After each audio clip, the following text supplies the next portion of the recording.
Parshas Bolok. As is the wont, everyone who speaks about Parshas Bolok, they speak about Bilam.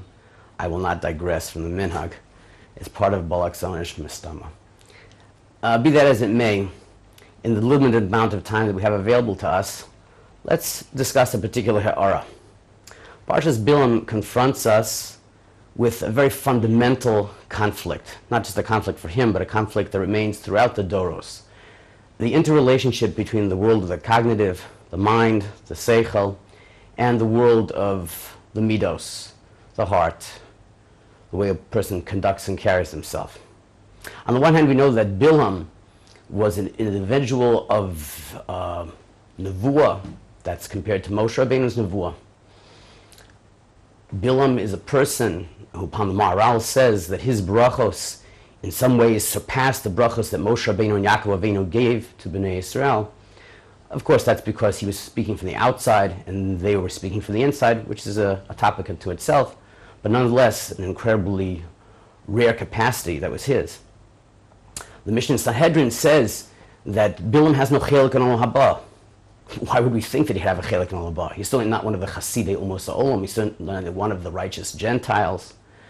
And yet, the Mishnah sees fit to tell us he has no chelik in olam haba. All because of his kesher to Torah. Kesher on an incredibly high level.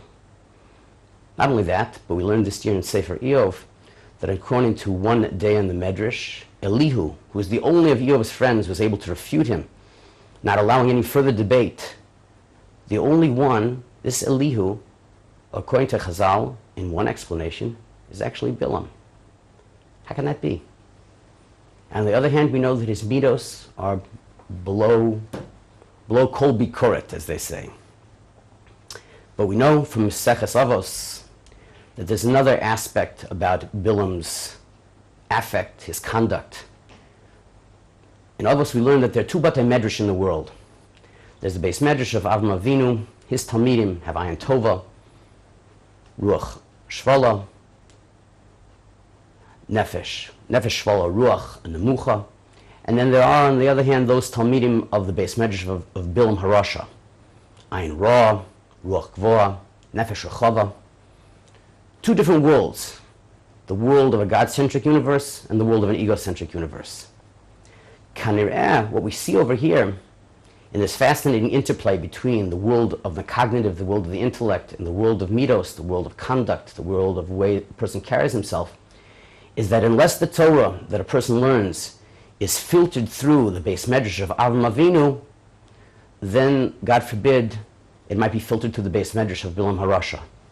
And then the result would be no longer would the Torah be a Sam HaChaim, but rather a Sam HaMavis. A fascinating story, that story of Bilam. But it's not just a story.